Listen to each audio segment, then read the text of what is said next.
الرسائل اللي تجيني من كاميرون حتى سب وشتم، هذا حتى يأثر علي كنفسي ونخاف على نفسي أصلا في ماشي تروح نتايا كمواطن الانسان برا ما تعرفوش مرة تشوفه يلعب في الستاد في لاتيلي، تقول له انت درت وانت قلت، وهذه الاطروحه صحيحه. فلنفترض انه حقا وفعلا هذا ايت وهذايا مد رشوه القسامه عطى له الدراهم، ادى الى ان هناك شاب جزائري اقتنع انه هذايا ايت وهذايا اللي هو يعتبر. السلام عليكم.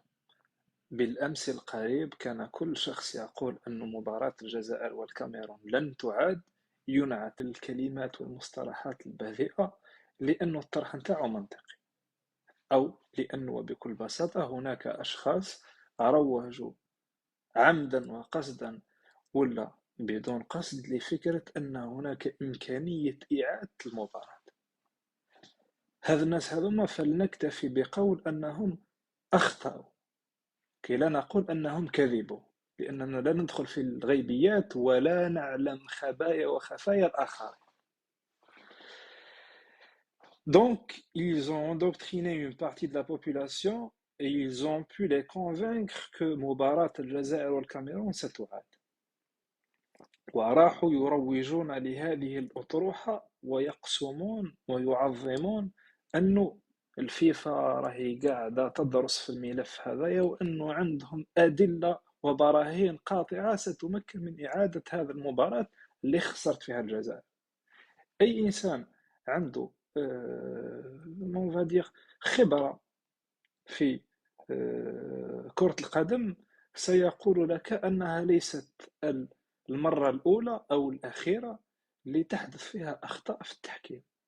صارت في عدة مباريات، وفي مباريات أكبر من مباراة الجزائر والكاميرون، وراح تصير في مباراة أخرى. هل هناك تواطؤ من طرف الحكم؟ هل أعطوا رشوة للحاكم؟ هذه أمور لا نعلمها، على بالناش يمكن أن أعطوا رشوة كما يمكن الحكم هذا ما عطاولوش رشوة وغلط، ويقدر يكون دارها زكارة، يقدر يكون دارها مكره، يقدر يكون دارها بدون علم. صرا اللي صرا، خسرنا. الشخص العادي هو الذي يتقبل الخسارة حتى وإن كانت هناك أخطاء في التحكيم. خسرنا، ألا غالب. il passe à autre chose ويفوت الموضوع آخر والقضية أخرى. وإذا كان يهتم بكرة القدم يقول لك نتمنى أنه في المرات المقبلة ولا في المرات القادمة يوفقنا المولى عز وجل وتكون نتيجة أفضل، وكان جات بيدي أنايا ولا بيدنا حنايا كنا ماشي نتأهلوا لكأس العالم وإنما نفوزوا بكأس العالم، ولكنها ليست بيدي وليست بيدكم، وإنما بيد الله سبحانه وتعالى، وبيد المجهود أو الجهد المبذول من طرف كل من يشرف على كرة القدم في الجزائر، من رئيس الفيدرالية إلى المدرب واللاعبين اللي يكونوا في الملعب. المهم هذا لوندوكترينمون هذا اللي حكينا عليه أدى إلى أن هناك شاب جزائري اقتنع أن هذايا إيت وهذايا اللي هو يعتبر قامة من قامات كرة القدم الإفريقية سابقا، وإن لم يكن كذلك ما كان ليلعب مع اف سي برشلونة. وأصبح هذا إيت وهذايا في بلده مشرف على قطاع رياضة كرة القدم. هناك من أقنع شاب جزائري أنه إيتو مد رشوة القسامة.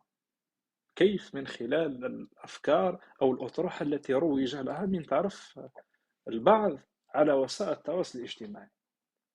ما الذي حصل بعد ذلك؟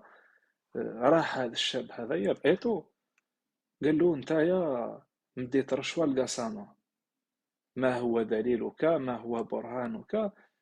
quelles sont les preuves que t'as؟ كاين واحد قال في الفيسبوك.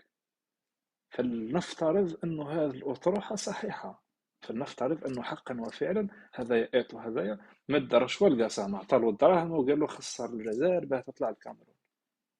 كيف يتم التعامل مع هذا الموقف؟ ترفع قضية ضد هذايا إيت وضد هذايا قسامة، والعدالة والقانون هم اللي راح يفصلوا فيها، سواء على مستوى الفيفا ولا خارج الفيفا. وين كاين العدالة هي اللي تفصل في النزاعات وفي القضايا اللي ما يكونش فيهم تفاهم وتوافق بين الاشخاص. ماشي تروح نتايا كمواطن الانسان كونتكست يفو بريسيزي لو كونتكست. هنايا نفتح قوس بركه باه الناس لا تسيء فهمي. إيتو أخطأ عندما اعتدى جسديا على ذلك الشاب الجزائري، وما عنده حتى مبرر الذي يبرر ذلك الفعل الجبان الذي قام به قدام أي عدالة، قدام أي تريبيونال، قدام أي آه، ماشي حاكم، عفوا، قدام أي قاضي لن يستطيع تبرير فعلته.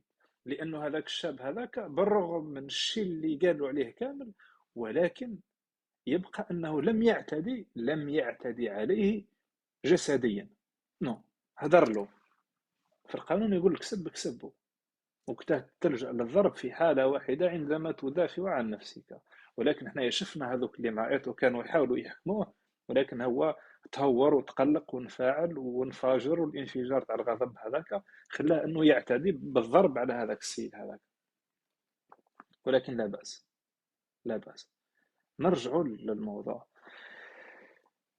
الشاب أخطأ عندما ذهب إلى إيتو وقال له ذلك الكلام. علاش؟ لأنه هذا يعتبر اعتداء لفظي. الاعتداء اللفظي هو عندما يذهب إنسان لإنسان لا يعرفه ويتهمه بالرشوة. أنت ما تعرفش إنسان وتروح تقول أنت يا رشيت فلان. En plus, il faut préciser le contexte. Le contexte اللي صارت فيه هذه الحادثة. Le contexte اللي صارت فيه هذه الحادثة. Le Cameroun a gagné le match contre le Brésil. Donc le Cameroun فاز بمباراة ضد البرازيل اللي هو أكبر المنتخبات اللي في نظري أنايا عندها إمكانية الفوز بهذا لا كومبيتيسيون. دونك من بين المنتخبات المرشحة بالفوز بهذه البطولة. بالتالي فاز الكاميرون على هذا المنتخب العريق اللي هو المنتخب البرازيلي. ولكن بالرغم من ذلك أقصي المنتخب الكاميروني ولم يتأهل. دونك المنتخب الكاميروني واللاعبين نتاعهم والمدرب نتاعهم وكل من لهم علاقة بهذا المنتخب المعنويات نتاعهم كانت في الحضيض.